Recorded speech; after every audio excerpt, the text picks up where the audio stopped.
Today's program, Passing Your Checkride, and I'd like to introduce our host or our panelist for this evening, Jason Blair. He's the Executive Director of the National Association of Flight Instructors. He's owner and CEO of a flight school, a NAFI Master CFI. He's also a designated pilot examiner and a designated sport pilot examiner. And Jason, we'd like to welcome you and give you control here, and they are all yours. Well, thanks much for everybody who's joined in with us here tonight. It's a pleasure to be here. And let me start by saying, first and foremost, I know exactly where anybody watching this has been, because to get to the point where you become an examiner, you also have to take a number of check rides. So I know exactly what it's like to go through check rides, and have had the fortune for the last couple of years of conducting practical exams as an FAA designated examiner. I still do actively instruct students, so I know what it's like to send students to them as well, and be just as nervous sometimes as the applicant who's going to take the test. But what we're going to do tonight is talk about a few things that I see regularly that might help you do a little bit better job at passing your check ride. If you've got one coming up, or if you're planning on taking one, I'm hopeful that some of these tips will be things that are useful for you and help you be a little bit more comfortable as you go through it. As we do this tonight, this isn't really set up just to talk about any one particular check ride. We're going to talk about general tips. So you're not going to see something that says, here's how to pass your private pilot check ride necessarily. We're going to talk about the tips that will help you pass any check ride that you might be preparing for, whether it's your sport pilot, your private pilot, maybe you're taking an instrument or commercial ride, or maybe even you're out there ready to take your airline transport pilot certificate.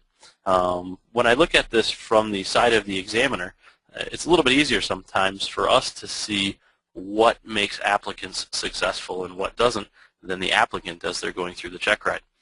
So I'm going to tell you a little bit about what I see from the examiner's view, and hopefully some of the tips will help you if you're preparing for a check ride, or even if you know somebody is, that you can help them think about some of the things we talk about tonight, get ready for that next check ride, and be a little bit more successful as they go through it. First, let's talk about the basic purpose of a practical test, generally called a check ride. We usually call them check rides. The FAA calls them a practical test. Really, what this is, it's the place where you're going to show somebody, an FAA designated examiner or an FAA official, what you learned and whether you're meeting the practical test standards along the way. It's not there to try and find a way to trick you. It's not there to try and fail you. It's just a way to determine if you, as you have trained, have safely learned material that you've been studying, that you've practiced, and you're able to go out and then use that information that you've learned to take friends and family and passengers with you. On almost all of the check rides that you're going to take, there is a practical test standard set forth. The FAA sets these standards, and they're basically minimums that we have to meet as we prepare for a check ride, and then demonstrate them as we go through. And really, this is basically a checklist or a roadmap for the examiner, and they're going to use that to evaluate your abilities as you go through the entire test. When you go through a practical test or a check ride, they typically have two different portions. The first is usually a ground portion where there's oral questioning, and then there's a flight portion of the check ride where you're going to demonstrate your abilities to perform certain maneuvers and to fly the aircraft. Now, the first thing that's going to happen before any of this, though, is in some cases a fairly lengthy time period of evaluating the documentation that has been prepared to make sure you're eligible to even take the test. Most cases now this is done through a system called IACRA, along with a look at the applicant's logbook to make sure all of the proper endorsements are there to take the check ride from their instructor, and a verification that all of the appropriate training has been completed. I typically find that when I do check rides, this takes at least a half hour or so in most cases. By the time we sit down and talk about what we're going to be doing and brief the applicant a little bit about what the check ride is going to consist of, and then we take the time to look through the logbook, make sure everything is there, and make sure the endorsements are there. And then we actually get into either the IAC or digital processing, or in some cases we still fall back on a paper application that's called the 8710 form. Some of you may or may not have run into these already, and really part of being an examiner is making sure we can examine to make sure that everybody has their proper requirements completed and the proper documentation. So when we finish a practical test and send it off to Oklahoma City for processing, in a few months down the road, you actually get your license in the mail. That is certainly part of being an examiner as well. So you can expect the first portion of your check ride, even before you begin the oral questioning or the flight, to really just be a documentation period. So that's something that a lot of people haven't thought about before they get to their check ride. We hear stories of check rides taking 3 and 4 and 5 hours, and really when we think about it, it's not that you're being grilled for 3 or 4 or 5 hours, but the process of actually completing the check ride takes time too, and you can usually expect a good half hour or so of that just to be in the beginning of verifying the documentation that has been prepared. Once that's been completed, we usually dive into the oral questioning portion of the check ride. And the FAA actually says we have to complete the ground portion of the check ride first before we go do the flight. And as we look at this, it makes sense. Sometimes we'll have somebody that flies fantastically, but their ground knowledge may not be quite perfect. So if we come through as an examiner and we were to do the flight portion first, it'd be a little harder for us to go ahead and issue a notice of disapproval for somebody if we found their ground knowledge weak, if we had just flown perfectly with them. So what we do is we get into the oral questioning first. In most check rides, this will take an hour and a half to 2.5 hours. It doesn't mean that you're going to be sitting there under a hot light with somebody quizzing you. It just means we're going to have a conversation about flying, and that's probably the best way to approach it. Think about it as if you were having a friend take a ride with you, and they were just asking some questions. Maybe you sat down with them, and they asked you, well, what's all this stuff on the chart mean? And you were going to sit there and talk with them. Think of it that way as you're going through a check ride, and that's going to make it a little bit easier as you work with the examiner. A couple of check rides will have longer orals, especially somebody who's pursuing a flight instructor certificate. Sometimes those will take 3 to 4 hours. All of the information that will be covered in the oral questioning is right out of the practical test standards.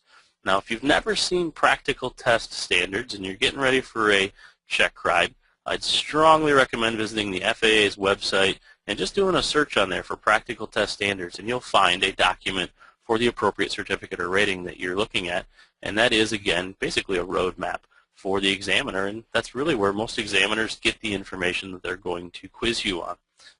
It's actually set forth of certain areas that we have to quiz you on. Once we finish the ground portion or the oral questioning of a check ride, we'll typically proceed into a flight demonstration period, or the flight portion. In most cases, this is going to be an hour and a half to 2 hours, and again, the maneuvers that are going to be conducted in that flight portion are set forth in the practical test standards. Let's imagine if you're testing for a private pilot rating, and we look through the practical test standards, you'll find something for ground reference maneuvers. And what the practical test standards will say is we have to conduct 2 out of 3 ground reference maneuvers on the check ride. So the examiner will typically select 2 out of the maneuvers, either a S-turn across a road, turn around a point, or a rectangular pattern. During the check ride, as we look through the practical test standards, they say we have to do 2 of them. So if you look at them, you'll see that the examiner is going to select 2 of those, and you know what to expect on the check ride. Most of the time, check rides are going to have an hour and a half to 2 hours. Sometimes that can be a little bit longer, especially if you're at a very busy airport that forces traffic control a little bit to move you around, and sometimes you'll find it take a little bit longer. Many times at non-towered airports, you'll find the check rides go a little bit quicker. They're a little bit closer to the hour or hour and a half time period, simply based on the lack of other traffic in the way. As you go through the check ride, you can expect the examiner to collect the fee for it before they begin the actual check ride. Kind of a common sense thing from an examiner standpoint. If we head out there and we do the whole check ride and things don't go quite how everybody planned, we don't want to have the question of whether we're going to get paid for the time that we do it. So don't be surprised if, as you get to the beginning of the check ride, when everything's done, paperwork, and the examiner has determined that the check ride will be able to proceed, they're going to ask for their payment at that point. As you prepare for your check ride, there's certainly some things to consider. The first one that you want to make sure you look for is, are all of the training requirements met? I can tell you many times as an examiner I've had somebody show up for a check ride, and as we look through the documentation we'll find a little discrepancy. For example, maybe somebody's preparing for a commercial check ride, and we go through the logbook and find that they're missing that one night cross country. It's pretty embarrassing for the applicant most of the time when they show up and end up going home because we're missing something. It can be little things, so make sure all of the training requirements are met.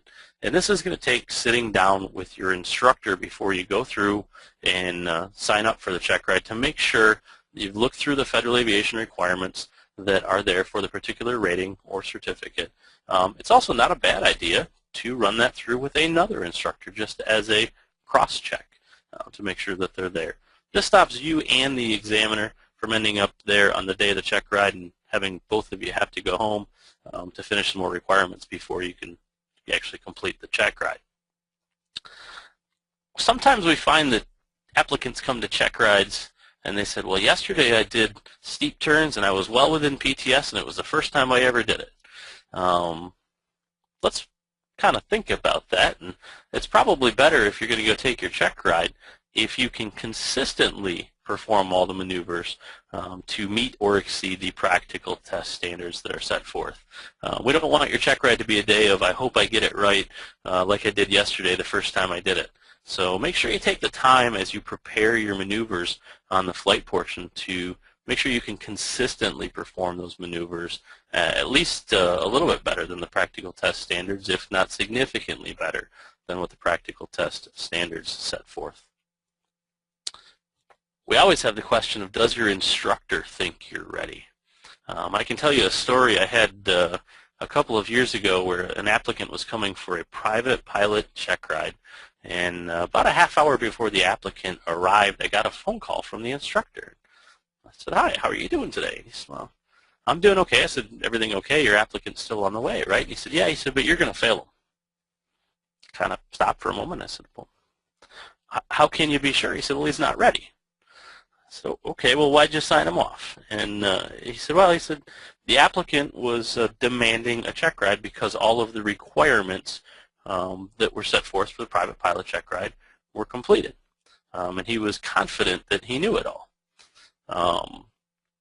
As it turned out, he didn't. He needed to go back and do a little bit more studying and clean up some of the things.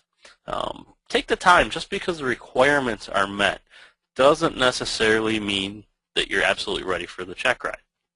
As we come back to the conversation a little bit ago about making sure you can consistently perform the maneuvers to practical test standards, just because the requirements are done doesn't mean you can meet all of the standards. So make sure you take the time to work with your instructor and make sure they think you're ready, as well as you thinking that you're ready. In many cases, I think what you'll find is the opposite's true, where the applicant's a little bit nervous and the instructor says, oh, you're all set, let's send you on your way. And that's when the nerves start to kick in for most people when they realize that check ride day is coming upon them. Make sure all the paperwork is completed. This is one of the things that really can hold a check ride up and happens fairly regularly. Little things can get in the way. Something as simple as when you took your written test, you didn't include your middle name in the application submission. And then we come back to do the flight test and we log into IACRA, and your medical certificate may have been submitted with your middle name, and now the two pieces won't match up. Things like that can make an examiner unable to continue a check ride. Paperwork is really, unfortunately, a pretty important piece of making sure the check ride goes smoothly and correctly. So it's worth taking some time, a couple days even before you do the check ride, to make sure that you get your paperwork squared away. This isn't something that you want to leave for the last minute right before the examiner shows up. I've had many times where the last few minutes before I show up, I know the applicant has been rushing around trying to finish the paperwork and make sure it's completed so that we can finish the check ride. This adds extra stress onto the applicant and makes even beginning the check ride a little bit tougher for them. So make sure all your documentation for yourself is ready, but also make sure you have the required documentation with you for the aircraft for the check ride. If the examiner comes out and finds the aircraft is missing the airworthiness certificate or it's missing a weight and balance, they're not technically able to continue that check ride. So before you even start, make sure the aircraft has its documentation as well, and make sure that the inspections are up to date on the aircraft. If you do get to a point where you think you are ready and your instructor won't sign you off, there's a pretty simple solution to this. It's go take a ride with another instructor. Make sure that the instructor that you're working with is aware of it. Take a ride with another one and do a progress check. It can also be called a stage check, or basically what you're doing is you're taking a mock check ride with another instructor just to get another opinion and see if those two opinions match up. Think about your time scheduling as you try and schedule a check ride. I typically schedule my check rides either at 8 in the morning or at 1 in the afternoon, and the reason I do that is it allows me about 5 hours per check ride, and if I need to, I can conduct 2 in a day. It's a little bit tougher to do in the winter when we have earlier nights. It's much easier to do in the summer when we have long nights. Yesterday I conducted a private pilot check ride that we started at 4:30 in the afternoon and had wonderful daylight all the way up until about 10 o'clock at night. So you have those longer days to work with. But think about your time scheduling when you schedule a check ride. If you schedule a check ride for 8 o'clock in the morning, how early does that mean that you have to get up? Think about your travel time and think about the little contingencies that may get in your way of making sure that check ride schedule comes off the way you want it to. If you're not an early morning riser, it's probably not a good idea to schedule that 8 o'clock in the morning check ride. If we think about our preparations, we may have to do some last-minute calculations for a cross-country plan that the examiner has given us. We may have to drive a little bit to the airport or get the airplane ready. I've known many times where students have said they'd had to get up at 5 or 6 in the morning to get to an 8 o'clock check ride. If the student's not an early riser, 5 o'clock wake up can certainly put a damper on their ability to be really at the top of their game as they go through the check ride. Give yourself enough time to get to the airport ahead of the examiner. You want to make sure that aircraft is ready and you can prepare some of those last minute needs before the examiner shows up. Once the examiner shows up, the pressure seems to feel like it's a little bit more on. Even if the examiner is standing around having a cup of coffee, most applicants feel like they need to get started right away when the applicant's there. So it's not a bad idea to get there a little bit early. Personally, I'll tell you, as an examiner, I try and show up right about on time. I try not to get there early on the applicant just so I don't add that extra pressure for them. After work is sometimes where many people tend to schedule their check rides, or at the end of a work day, maybe they'll take the last couple hours off. That sometimes can work, but if it's been a really long day at work, that can make it pretty darn tough too. You already come into your check ride tired from a long day of work. You're still probably not at the top of your game. So it might be best to schedule it at another time. Maybe you pick a weekend afternoon, or even take a day off of work to go ahead and get that check ride scheduled and completed. As we get into the check ride, we'll talk a little bit about the ground portion here. And really the first and foremost thing is to know what you're being tested on. I've mentioned the practical test standards here a couple of times. There are a number of publishers that produce these. You can also get them for free on the FAA's website and either view them digitally or print them off. Really this is basically what it's going to take to let you know what the examiner is going to test you on. It's something that you should see throughout your training as you work with your instructor, and try and make sure you train to the standards. It's hard to pass your test if you don't know what you're going to be tested on. So make sure that as you prepare for your ground portion that you look at those practical test standards and expect that that's what you're going to see on the entire portion of the check ride. Sometimes applicants think that the check ride has to be completely memorized, that they can't look anything up. It's certainly worth bringing reference materials with you to the check ride. My personal philosophy as an examiner is that there are things that are sometimes outside the realm of what we normally do in our flight operations, and I may ask questions on that. For example, many times I ask the question of what happened if I had an airplane that was capable of flying a little bit higher, and maybe I found there was a really good tailwind, so I decided to fly at 15,000 feet. What I'm looking for there is somebody to say, geez, I think there's some regulations maybe about oxygen. Maybe they'll tell me a little bit about hypoxia at that point. But typically they may not fly at that altitude. So if they know there's a requirement up there and then they can go look it up and find me the specifics, that's generally what I'm looking for. So it's good to bring some of those reference materials with you as well. As we go through the Checkride, we don't have to be perfect. We have to meet practical test standards, but there may be some things that your examiner might tell you, go ahead and take a look at it, see what you can find, see if you can get me the right answer on that. So bring with reference materials as well.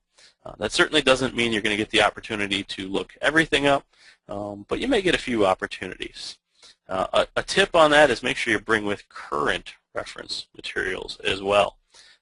On the occasions where somebody shows up with the 2 or 3-year-old federal aviation regulations, I personally find it a fun endeavor to start switching through the book and looking for the changes that have been made, and let them go ahead and look up the information, because I know they're going to find the wrong information at that point. Probably not the super nicest thing to do as an examiner, but make sure you bring with current reference materials so that when you do look something up, you're getting the correct answer that's most current as well. As you go through the ground portion of a Checkride, it's not a race. Take your time answering the questions. And really what I find is for most people when they go through a Checkride, the place they get in the most trouble is when they start rushing to answer or start guessing. Take the time to think about the questions that the examiner has posed to you. There's no rush. In most cases, the examiner will have set forth plenty of time to go ahead and work this out. And if you take some time to think about it, you're probably going to have a much better shot at getting a correct answer out to the examiner. Just because the examiner asked a question doesn't mean that answer has to be spit out immediately. And in some cases, the examiner may be looking for you to really think about what they're asking and not just give back an answer that's a memorized answer, but give back a logical thought process, something that correlates the different things that you've learned through your training and really applies to the real world type of situations that you're going to find when you're flying. So think before you speak. Don't just answer to spit an answer out there. Take your time as you go through it. If you don't know something, it is much better to never guess. What I find in the cases where somebody guesses is, first, you can usually tell based on the inflection of their voice and the confidence that they have in the answer. And second, it's a good way to start digging yourself into a hole. Part of the examiner's job is to take the time to understand where the weaknesses are in an applicant's knowledge and information base. If we start finding where we can pick away at it through guessing, that's where we're going to dive into it a little bit deeper. If you don't know something, just tell the examiner you don't know. Now, certainly take some time to think about it before you tell the examiner you don't know, and see if you can draw upon your knowledge and come up with a correct answer. But if you don't know it, tell them. That may be one of those opportunities where they give you a chance to go ahead and look the information up.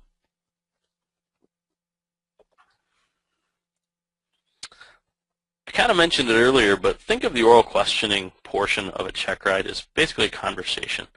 That's really what it is. We're having a conversation about flying and some of the things that relate to flying, where the examiner is going to try and get an idea of whether or not the knowledge base that you have is sufficient to keep you and your instructor out of trouble as you go forward, making sure you have enough knowledge base to sufficiently navigate the airspace system and plan flights.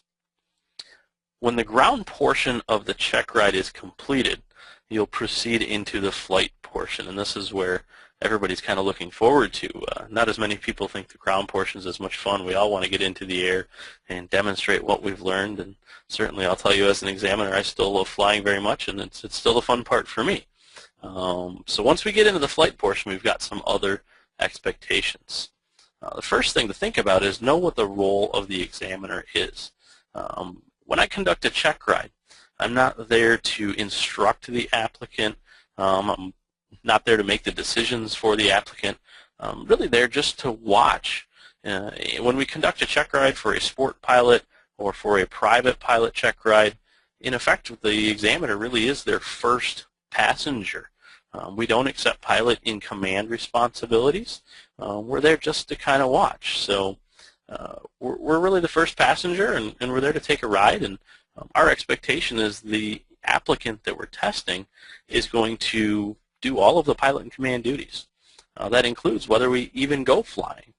If you're out there on a day and it's 15 to 20 knot crosswind and you look at the examiner and say, geez, I don't know if we should go. What do you think? The examiner's probably going to look back at you and say, you're the pilot in command today. You tell me what to do.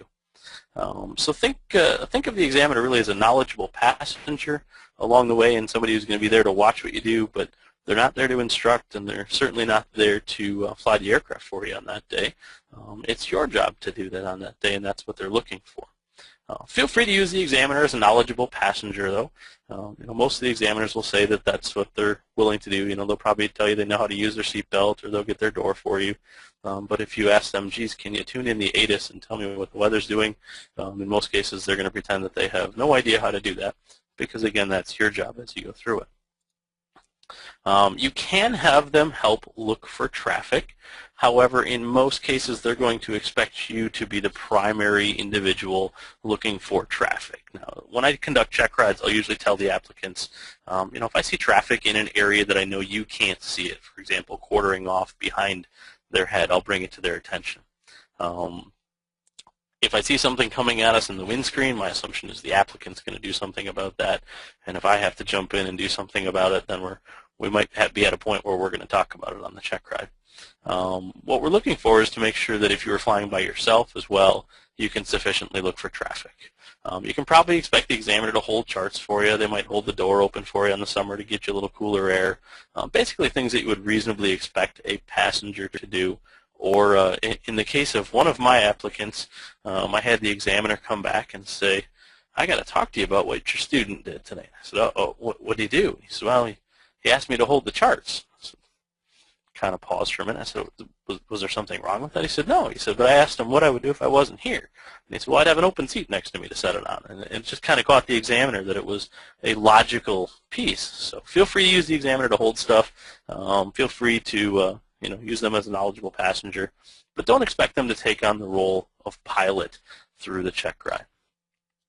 As we prepare for this flight portion of the check ride, you're going to want to do a good, thorough pre-flight inspection. As a matter of fact, I might even recommend doing a pre-flight inspection before the examiner even gets there, just to make sure you don't find any glitches that are going to stop the check ride from being able to be continued. Expect that the examiner is going to watch you conduct that pre-flight inspection. What the examiner is there to do is make sure that you know how to conduct a pre-flight inspection that's going to make sure the airplane is safe and sound for both of you to fly. There's two reasons for this. One, the examiner needs to see that you can do it, and two, the examiner wants to make sure they're getting in an airplane that day that is safe to fly with as well. Little things can really put a stop to your check ride here.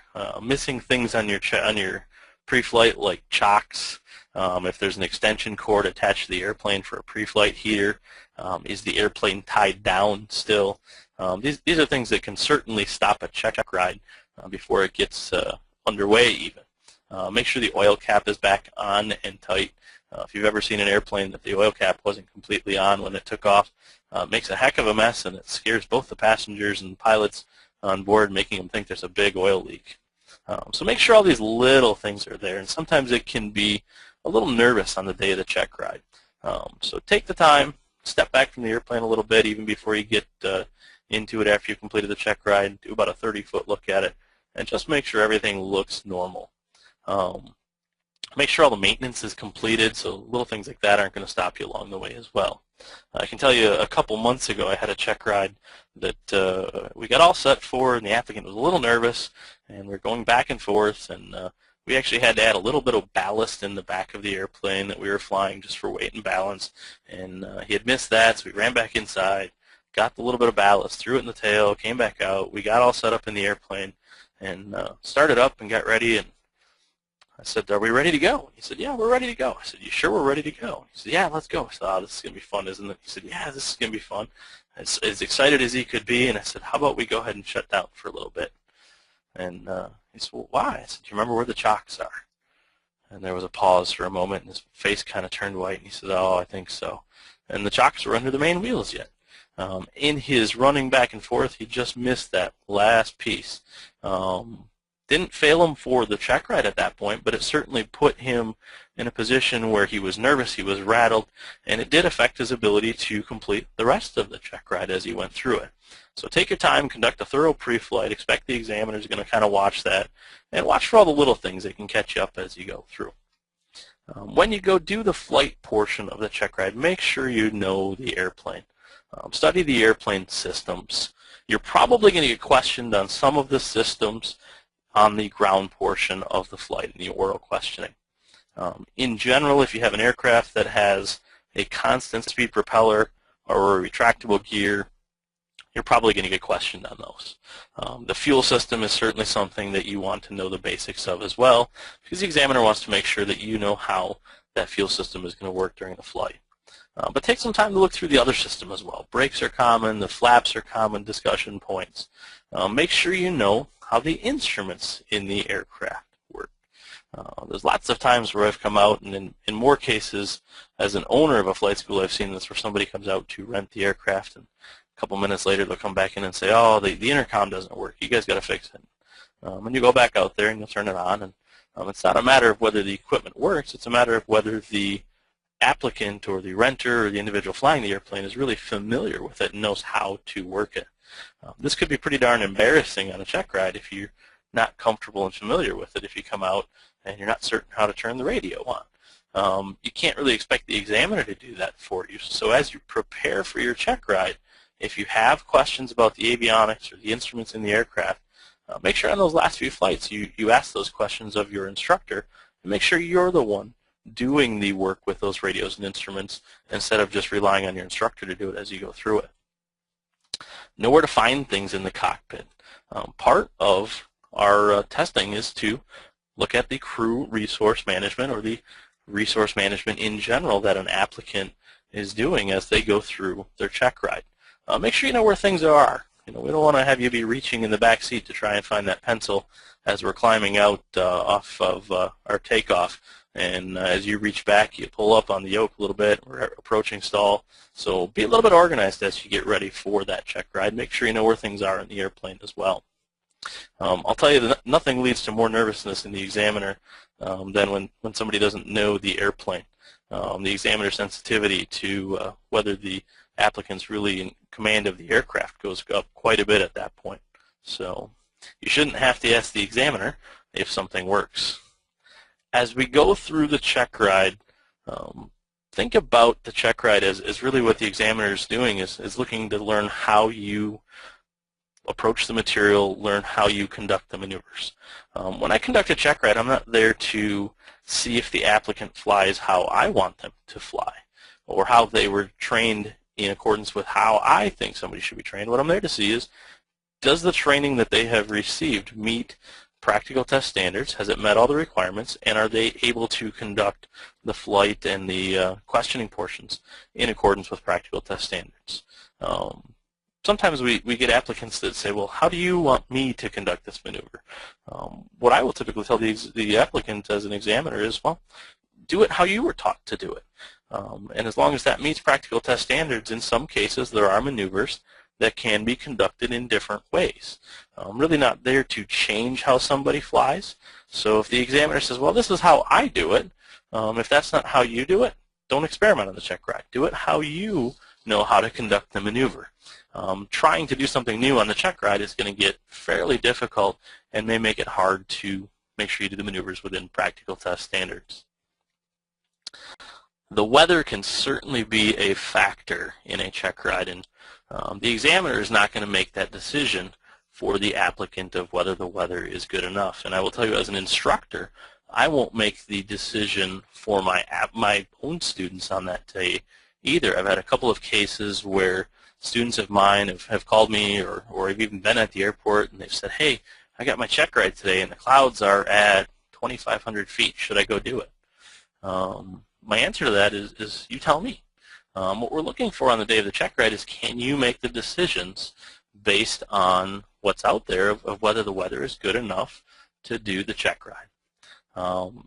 The basic rule that I'll tell people is if you don't think you would normally go flying on that day with family or friends, you certainly probably shouldn't be doing your check ride on that day. We get a little bit of pressure on us when the check ride is scheduled that we think we have to go do it.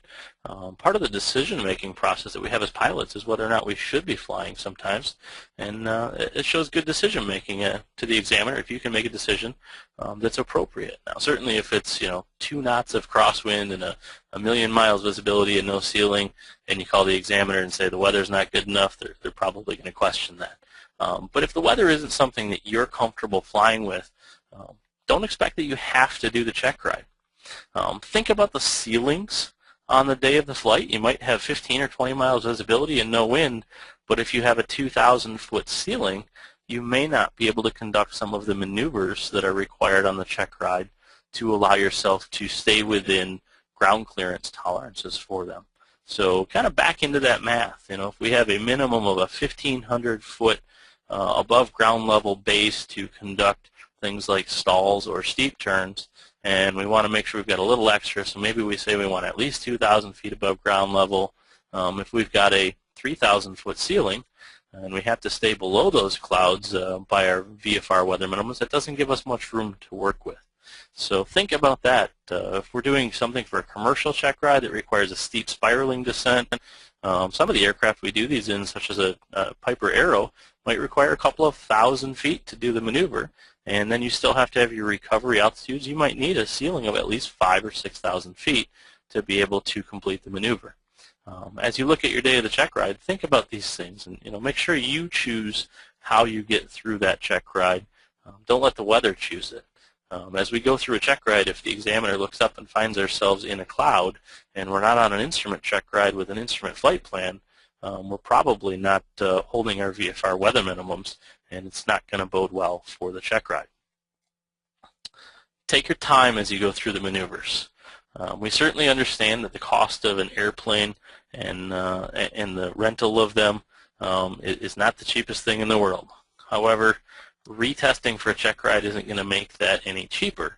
So as you go through your maneuvers in the flight portion, don't rush them. Take the time between maneuvers to set them up, make sure you clear the area well, and take the time to set them up so you're comfortable, and it gives you the best chance to make sure that maneuver comes out how you want it to and within practical test standards. You may find where the examiner's going along and he says, let's do slow flight, and 3/4 of the way through the slow flight, he says, yeah, that's looking pretty good so far. Go ahead and finish it up, and the next maneuver we'll do is a power off stall. That doesn't mean right now you have to do a power off stall. That's just him telling you that, next that's what we're going to do. So take the time to complete the maneuver you're doing and clear the area again and set up for that next maneuver. No check ride is a race, so take up your time and work your way through it. An extra half hour in the air isn't going to hurt, and it's always kind of fun to have in the logbook anyway. First and foremost, I guess, on the flight portions, don't scare the examiner. If the examiner feels like they have to jump in and take the controls to stop you from breaking you, the airplane, them, or a federal aviation regulation, it's probably going to reach a stopping point for that check ride. So as you go through the flight portion, do your best not to scare the examiner. Make sure you communicate with them and tell them what you're doing. I'll tell you, sometimes as I do check rides, if somebody's a little bit off on something and they're making good corrections, that shows me just as much as if somebody did a maneuver perfectly. I can't tell you that we always fly perfectly. We're human, we're pilots, and part of being good pilots is knowing when to make good corrections. However, as you do this on a check ride, if you're not telling the examiner what you're doing, they don't necessarily know if you're doing it on purpose or if it's an accident. It can be hard sometimes as you go through a check ride to talk your way through it. As you prepare for check rides, maybe a good idea just to start talking your way through maneuvers and talking about what you're doing to help the examiner, when you get to that point, understand fully what you're experiencing. So that's kind of the flight portion of a few tips. I'm going to give you a few general tips as we go through the check ride as well. Check ride's not really a good spectator sport. I've had a number of occasions where people have brought out family and friends to watch them do the check ride. If that check ride goes well, it can be a wonderful moment. If the check ride doesn't go well, it can be a pretty sour moment. Generally leave your family and friends at home. Give them a call after. Maybe they can come out if you're passing that first check ride and take a flight with you the next day or later that day. But having family and friends there to watch you to do your check ride is just going to add extra stress onto you. Even sometimes having your instructor there can add that extra stress. It's a good thing to just make sure you take all the distractions away, come on out, do that check ride, and make some phone calls after when it goes great for you. Expect that you're going to make mistakes along the way on the check ride. Examiners aren't looking for you to be perfect. They're just looking for good all-around performance. We want to see that somebody is generally within practical test standards, that they're making good decisions, that they're safe, and they have a good knowledge base. Sometimes making a good explanation of what you're fixing on the mistake will show the examiner just as much as if you did it perfectly. We hear little things sometimes like, oops, uh-oh, oh darn. When somebody's flying along and says, oops, that's my first cue as an examiner to pick my head up and say, oops, what? What went wrong? Watch what you say, though, too. So sometimes the examiner might miss what you did, and you saying something like that might cue them into it. So think your way through what you're saying, and maybe avoid those little cues that'll help draw attention to the things that you did wrong. Strive for your best performance on the check ride. We've talked about the FAA practical test standards that are out there, and really those practical test standards are the absolute minimum. A few days ago we did a check ride for an individual, and we were doing a steep turn along the way, and the practical test standards say that we have to be within 100 feet plus or minus on the altitude of where we started to where we completed. As we went around our circle, we were flying, and we were plus or minus about 80 feet. And it was kind of a roller coaster ride on the steep turn. And we got done, and the applicant said, well, that was within PTS. Well, it certainly was, but it was basically a D, in my opinion. It met the PTS. Did it pass? Yes, it passed. But was it really what we want to see on the check ride? Probably not. Make sure as you go through and you prepare for your check ride, you look at those FAA PTS minimums, and strive to get them as good as you can. Really we're looking for an A, not the minimum passing as we go through. Make sure you get a good night's rest before you take the check ride. Sometimes it can be hard to do, especially if you've got a morning check ride, to go to bed and get a good night's sleep because you're nervous and you're excited for that check ride coming up in the morning. But take the time to try and do that as best you can. Don't spend the entire night before trying to cram in that last little bit of information. From a truly physiological standpoint, most information that we try and cram in, our memory doesn't remember anyway. So you're probably a lot better off if you call it an early night. Most of the time when I send applicants to check rides, I'll tell them, if you're going to go home and review a few things, maybe do so until 5 or 6 o'clock at night, and then have a good dinner and go to bed. So rest, and that good rest will give you a lot better performance on the check ride the next day than if you spend 4 or 5 hours at night until 1 in the morning trying to get those last little bits into your brain and wake up tired and go to your check ride too tired to really perform well. So get a good night's rest before you go take that check ride as well. As we go through check rides and we start them, the examiner is going to tell you we have 3 possible outcomes once the check ride actually begins. One of those is what we all look for, and that's the temporary airman's certificate, which adds on either a privilege for a certificate or a rating. That's the best, and in most cases you'll see 70 to 80% of the time people do pass their check rides. We have a middle ground somewhere, and it's called a discontinuance. If we find something that stops us from finishing the check ride halfway through, we just stop. Maybe we come out and we do a pre-flight on the airplane and find out that we have a magneto that went bad and we just can't finish the flight portion. So the examiner issues what's called a notice of discontinuance. It's basically a letter of credit. It says we got that far, you don't have to redo the stuff you've already done, but we also didn't finish, so we come back and finish it another day. And then there's some times where we issue what's called a notice of disapproval. What this means is something didn't meet practical test standards. We'll talk a little bit more about it in a bit, but I want to tell you there is no quota for failures. An examiner who has just passed 10 people in a row doesn't get out to the check ride that day and say, well, I passed 10, this one's going to have to fail.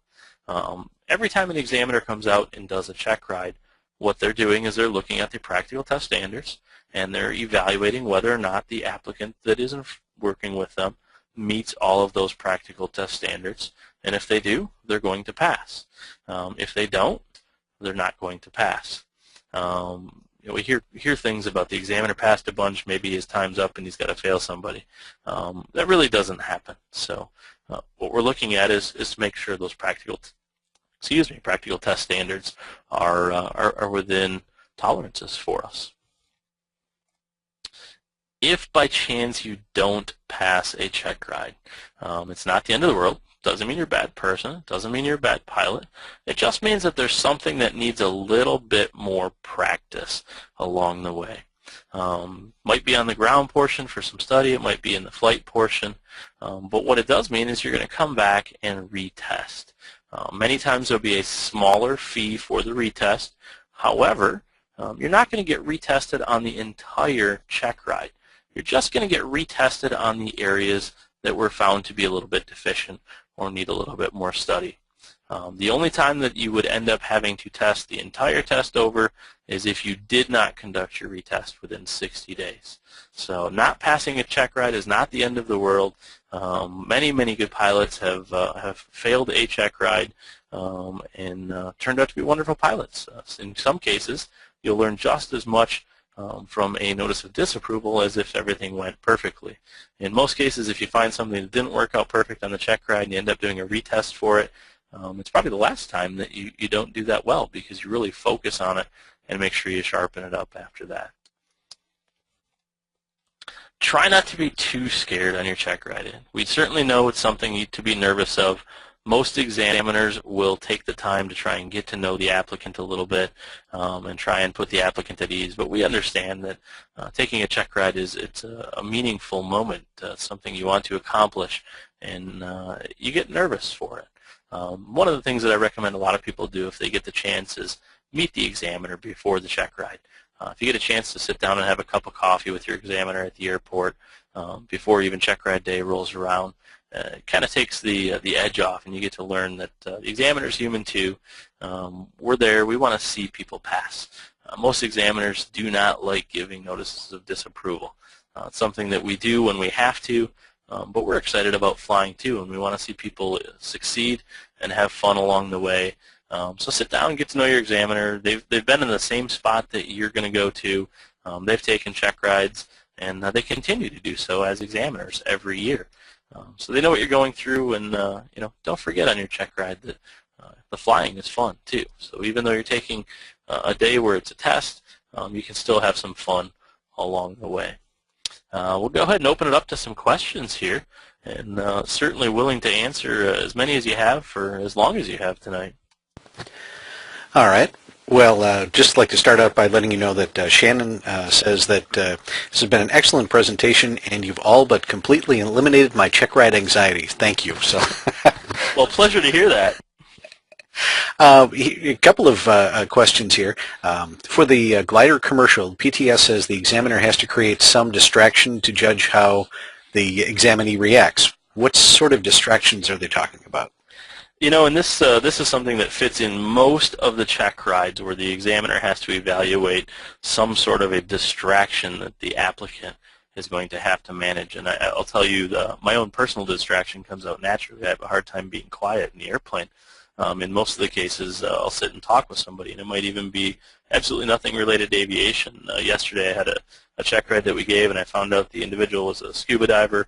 I'm also a fairly avid scuba diver, and about halfway through the check ride, I found myself talking about finding shipwrecks and diving on them, and eventually the applicant looked over me and said, can you be quiet for a moment? And that really kind of was my distraction, whether it was planned or not. Many examiners have different things that they do, and certainly it's sometimes worth talking to other applicants who have spent some time with an examiner doing a check ride to find out what their quirks are. I do a lot of check rides at a university, and I know, and I've never gone and looked at it, but I know there's a file on each of the examiners that do check rides there, and it's called a gouge book, where every time somebody takes a check ride, they go write down what they did. you can find out what the examiner is going to do. In a lot of cases, the distractions might be as simple as putting a chart up on the windscreen in front of where the applicant's going to be and saying, pretending they're a passenger and putting something in the way.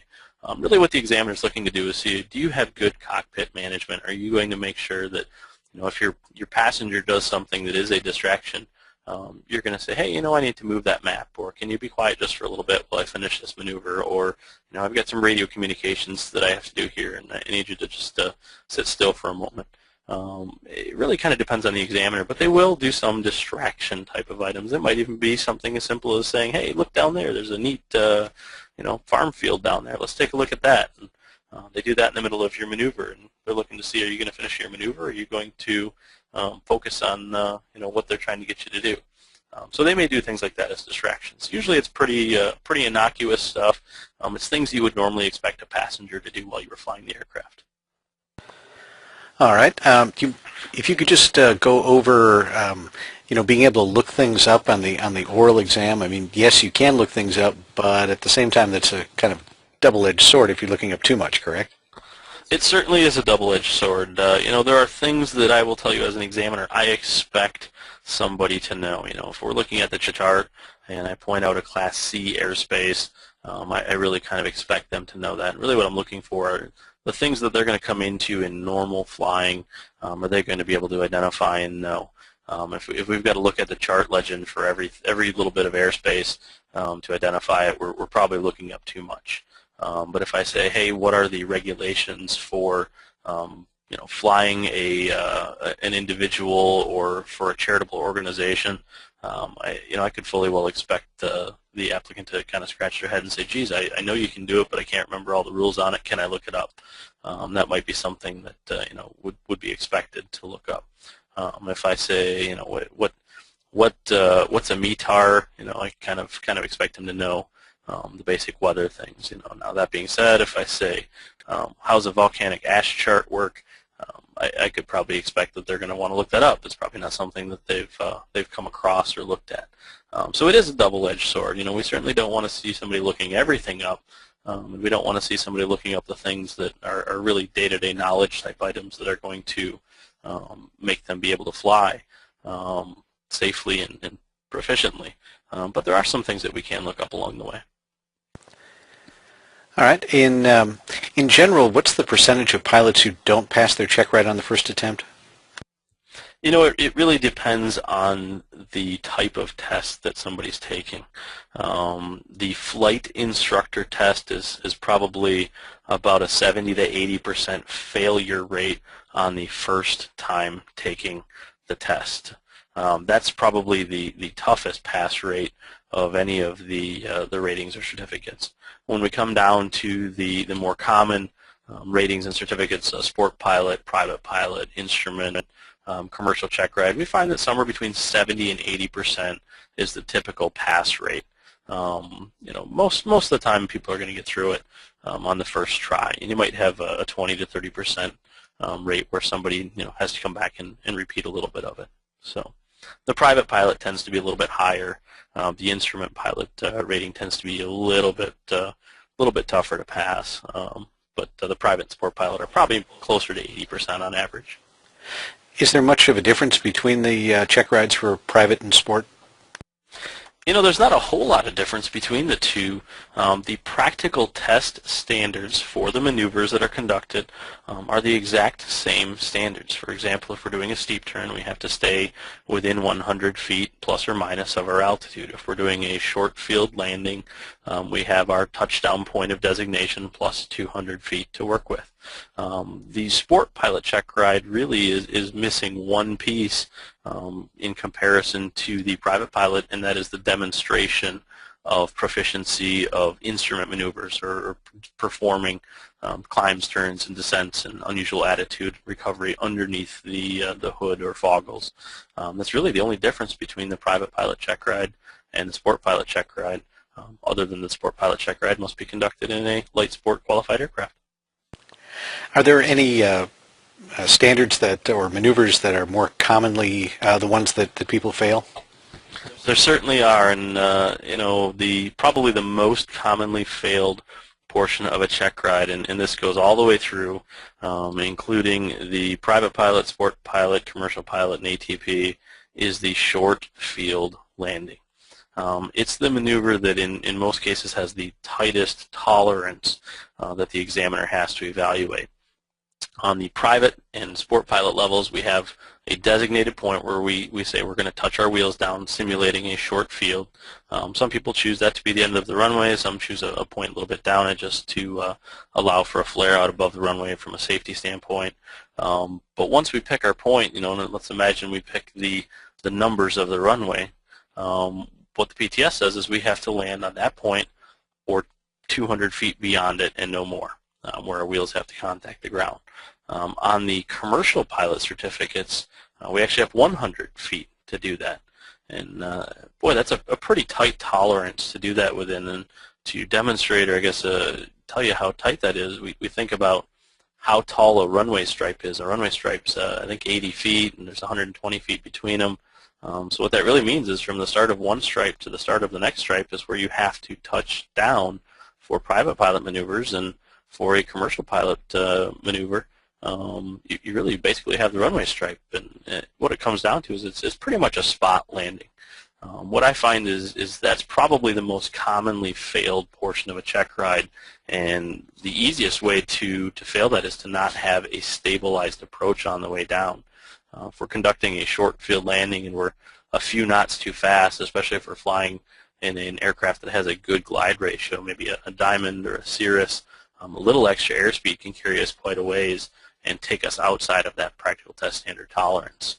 It's probably the most commonly failed maneuver on a check ride as we go through it. So if you're going to spend some time really working on something before check ride, that's probably one of the ones that you want to spend a little bit of time with.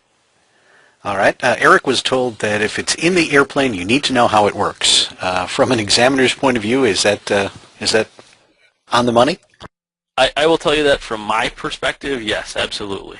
I've done check rides where somebody's come and said, well, I'm not going to use the autopilot because I have to hand fly everything. Well, if you've got an autopilot in there, my expectation is you should know how to use it.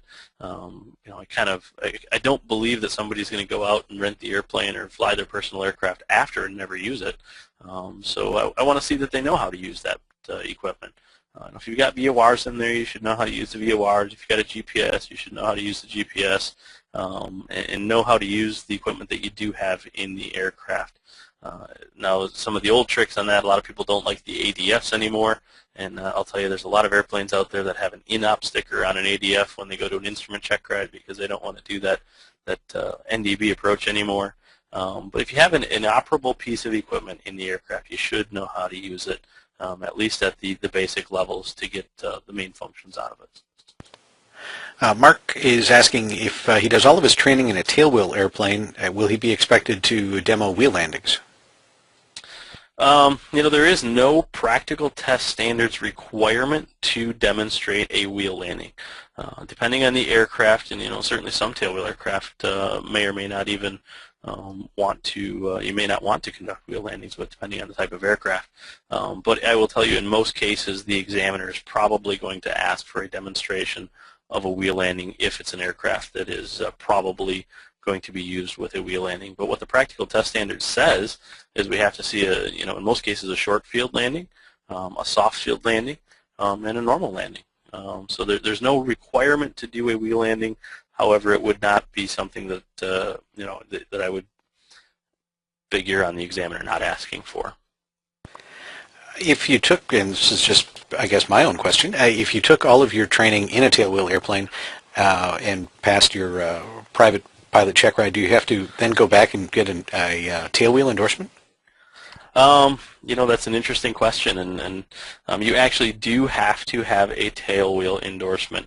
And I can tell you I had an odd situation with that one time where I had an applicant show up to a check ride. In this case, it wasn't a tailwheel aircraft. It was a complex aircraft with a gear that went up. And we did the private pilot check ride, and then we got thinking about it. And certainly they had been endorsed to solo that aircraft.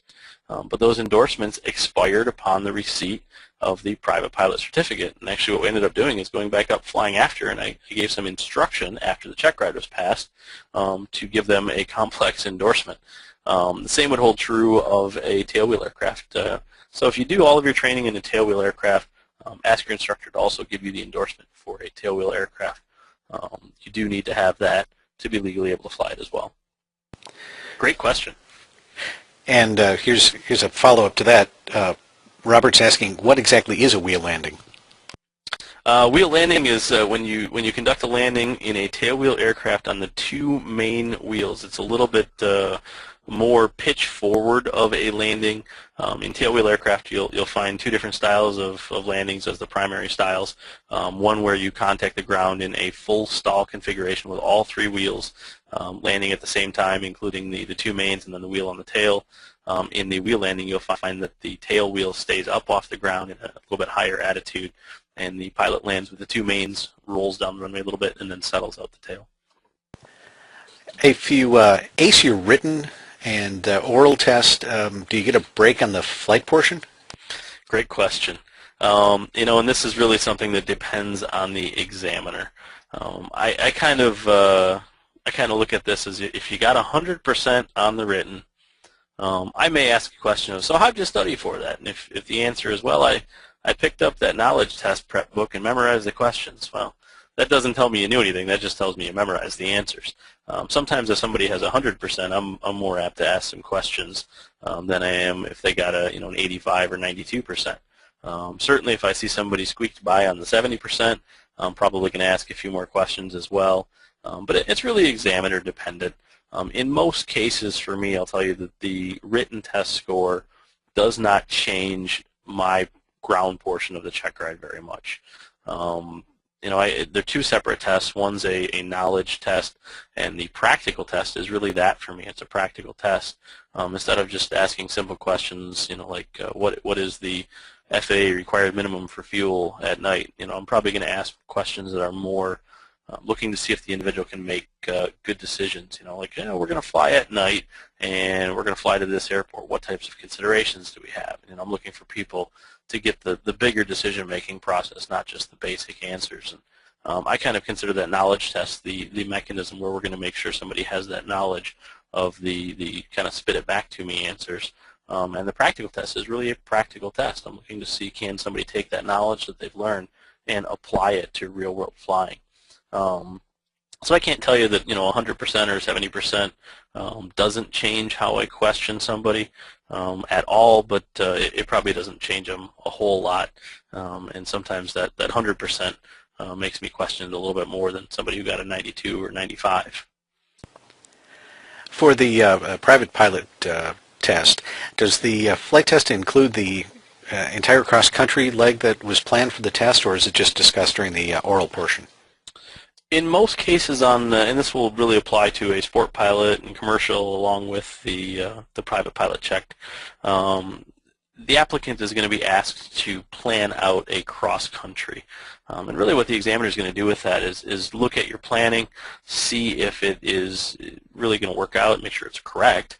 If we come down and we look at your planning, and if you've got a 200-mile flight and you get an airplane that does 110 knots and you say you're going to get there in 27 minutes, there better be one heck of a tailwind, or we know there's something wrong. So we're going to look at that planning, and then usually what will happen is on the flight portion of the check ride, the examiner will ask the applicant to start out on that cross-country. We are not almost ever going to fly that whole cross-country. But what we're going to do is we're going to start out on it, and what the examiner is looking to do is see if the applicant can find, using pilotage and dead reckoning, those first couple of checkpoints along the way, and are times and planning generally working out. Usually I'll go to the second checkpoint, 15 to 20 miles away from the airport. If everything's working out, I'll have the applicant break off from the cross-country portion of the check ride. I may do something where I say, hey, the weather up ahead all of a sudden got really bad. I guess we're going to have to divert. So what are we going to do? And that's an opportunity for me to test whether the applicant can make some changes in the air and kind of figure out what they're going to do if something changes. So you wouldn't expect generally to fly the whole cross-country. You'll expect to fly the first little bit of it, make sure everything's working out, and then either break off for a diversion or potentially just break off into the practice area and go start doing the rest of the maneuvers. Kevin is currently a student pilot. He's done most of his training in a Piper Pacer with only basic instruments and no VOR. It's been suggested to him that if he tests in the Pacer, the navigation sections of the flight test are going to be more difficult. So he's wondering if you'd recommend taking some instruction and possibly a Checkride in like a Cessna 152, 172 that would have more of the navigation instruments. Well, I can't tell you that the test is going to be harder without VORs. As a matter of fact, it might even be easier. You're missing something the examiner can test you on, especially for the visual-based types of tests, the private and the sport pilot. What the examiner is going to be looking at is, can you navigate using pilotage and dead reckoning and looking outside the aircraft and matching up what you see on the ground to the map that you have. For a private pilot Checkride, you will have to demonstrate some of the instrument maneuvers, climbs, turns, and descents with the hood. So you'll at least need those basic instruments, but there's no requirement to have a VOR or other navigation system other than your ability to look outside and navigate and use the chart for a private pilot Checkride. And I actually think it might even be easier for you to do it that way. The examiner is minus one thing they can quiz you on that Checkride. Now, certainly if you find yourself on the Checkride and you're a little bit disoriented or even worse, lost, you may find that a VOR would have been a helpful thing to have, but if you can maintain good position awareness and you're not worried about that, it shouldn't be any detriment for you, and certainly the Pacer can be a great airplane to do a Checkride in. When an examiner is asking for a stall, and this particular question refers to gliders, but it may go for powered aircraft as well, does the examiner want an incipient stall in recovery or a full stall in recovery? As you go through this, the practical test standards will be explicit about this. In most private level maneuvers, they are looking for a stall that actually brings you to a buffet where you're actually inducing that stall. On commercial test maneuvers, they're looking for imminent stalls. So they do not necessarily have to end up in the stall itself. You can probably expect that you're looking for, in most cases, a stall that is going to, start to get your buffet or the first indications of the fact that a stall is occurring, and then recover for that. And we like the recoveries too. We don't want them to go too far along the way and scare us. Also, for the glider test, are clearing turns required between every different maneuver, even if they're coming kind of one after another? And this is something you want to talk with your examiner about. I'm usually pretty clear with the applicants on this, and I don't expect a turn to do a turn to do a turn to do another turn. However, if we find we have gaps between maneuvers or we're transitioning out of the area that we already cleared, maybe we're doing a maneuver that's taking us a mile or two away, it might be a good idea to do another clearing turn. This is something you want to have a discussion with the examiner about on the ground. What are their expectations of clearing? And in absence of the examiner giving you good feedback on that, it's probably a good idea to clear the area again. Just make sure. Most examiners aren't going to try and trick you on this. They're not going to say, well, you only did 90 degrees of turn. I was expecting 180, so we're going to go back. However, if we did a couple maneuvers and we haven't done a clearing turn in a while, and you don't do one before we go into steep turns or stalls, they may say, geez, I was kind of expecting you to clear that area again. So, just be logical with it and communicate well about it. I'll tell you, in many cases when I do Checkrides, I'll tell the applicant, if you hear me say the words, I consider the area clear, that's my cue to them to say, look, we just did a series of steep turns and we're going around in a circle and we've both been watching outside and we're going to transition into another maneuver. I consider the area clear. We don't have to do another turn. So I'm usually pretty clear with the applicants on that as we go through. All right. This question is looking for the required aeronautical experience regarding night cross-country for private pilots. Form 8710-1, we'll see if you know your forms, doesn't look like it shows night cross-country. Where did the requirement come about, and where can he find more information about it? The requirement is actually from the FARs, and the 8710-1 form does not necessarily always reflect the requirements that are needed for any particular rating or certificate. There's certainly requirements in many of the ratings, a cross-country requirement of, cross-country over 250 miles for a commercial or over 100 miles for a private pilot. Those aren't going to show up on the 8710 form, but they are required based on the FAR requirements in the ratings. So if you look through the certification requirements in Part 61 for each of the ratings, you're going to find specific things that have to be completed for the Checkride. This is one of the things that examiners, as we go through the paperwork before the Checkride, have to take the time to go through and make sure that we've seen all of these requirements are met. We spend some time looking through the individual's logbook, and many times the instructor has done the same thing, making sure they've totaled it. I carry a checklist with me for each of the ratings and certificates that I do check rides, and I literally just go through the logbook and make a check-off list. But all of those things will not necessarily show up on the 8710-1 form or -10 or -11, depending on the certificate that you're taking. Do you have your applicants open a flight plan for their cross-country and then close it? I typically do not. The only time I do that is if we are actually conducting an instrument check ride in instrument conditions, simply because we're going to have to be in the instrument conditions. However, I will certainly ask the applicants about the procedures and how they do it. And this is another area that I find is a common weak spot of knowledge of how do we do that when we're in the air, or how do we get weather information when we're in the air. And what I'm looking for is, can the applicant look at VOR frequencies and flight service information on the charts, or refer back to their AFD and find where information can be dredged up to try and figure out how they're going to contact flight service when they're in the air or on the ground at an airport. So I will certainly ask questions about the flight plan process. I don't typically have them actually open the flight plan or file one for the check ride, but in many cases I'll ask them to fill out a flight plan form as if they were going to file it, and then tell me the procedure of how they do it. All right. For a commercial glider, does the applicant have a choice of flying from the front seat or rear seat of a tandem glider? I wish I knew the answer to it. It's something that if we want, I can try and find the answer for if the email address is here.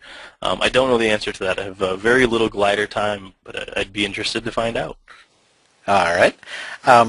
Michael was wondering, he hasn't flown for 10 years, and he'd like to get back in the cockpit. How much difference is there going to be with the flight review now than it was 10 years ago?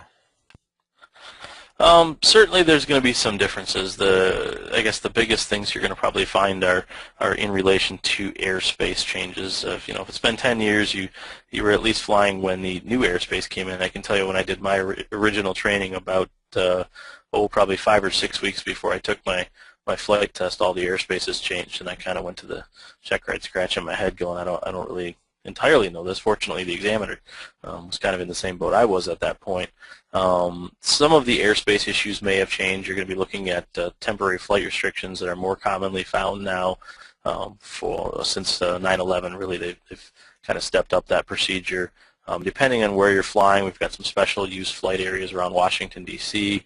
and New York that, if you're in those areas, people are going to find that the flight review is changing a little bit. However, the majority of the material is really quite similar to what it was before. If somebody's going to take the time to go through a flight review with you, they're going to be looking at a lot of the basic material that you've always done, general aerodynamics and flight characteristics, and knowledge of systems of the airplane, and making sure that you can transit in and out of controlled airspace. So it won't have changed a lot, but there will be some little tweaks here and there that you may want to pay attention to. And could you maybe chronicle the differences between a sport pilot instructor check ride versus a regular CFI check ride? The differences are not overly large in terms of what the examiner is going to be looking for the individual to be able to do.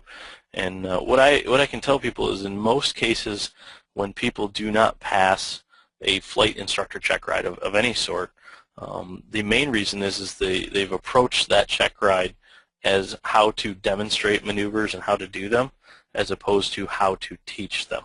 on both the Sport Pilot and regular certificated instructor Checkride. Really what the applicant is going to be asked to demonstrate is an ability to teach material.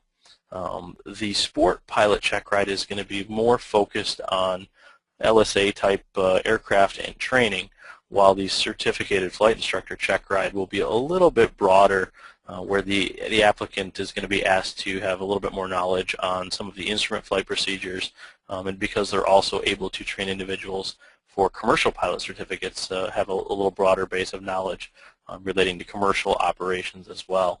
The Sport Pilot is going to be a little bit more focused on the type of operations that a Sport Pilot is going to be trained for. So the CFI Checkride instead of the Sport Pilot instructor Checkride will be a little bit longer, a little bit more broad-based.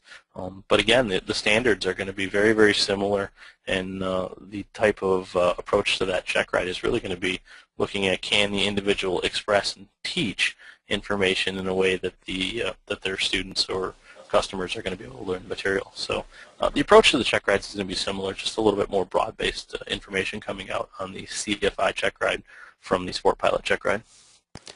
Earlier in your presentation, you referred to the examiner as a knowledgeable passenger, and Kevin is wondering if you think it's a good idea to give a passenger briefing to your examiner just to show that you have that knowledge.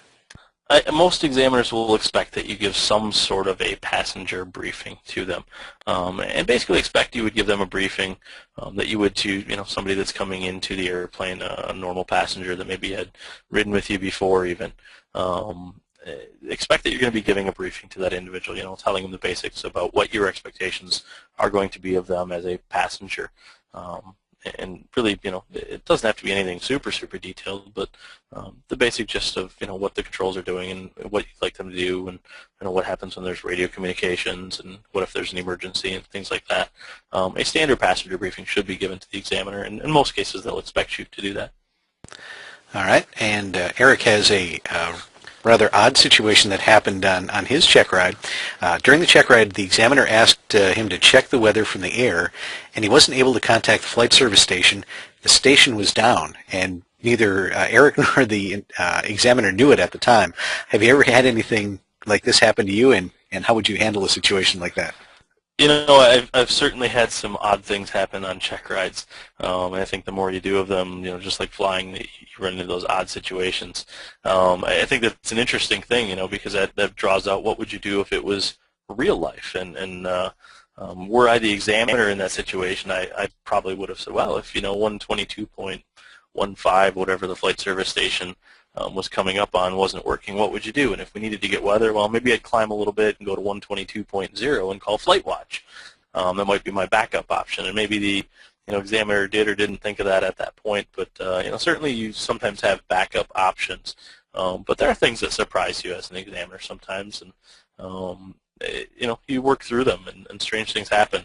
I had an applicant probably about 2 years ago now. We were headed back to the airport we started at, and it was an airport that he normally didn't fly at. We met him there, and as we were navigating our way back to the airport, I watched the airport go by. And we were navigating along, and it's as a good examiner does, I wasn't instructing, so I was just kind of watching. And we got about 7 miles away and landed at another airport. And the applicant, as beaming as possible, looked at me and said, "That was a good landing, wasn't it?" I said, "It certainly was." I said, "But can we go back to the right airport now?" And there was kind of a moment of pause. He said, "This isn't the airport we started at, is it?" I said, "No, it certainly isn't." So strange things do happen, and if you run into something, work your way through it. Take your time, think your way through it, and think if you have other options.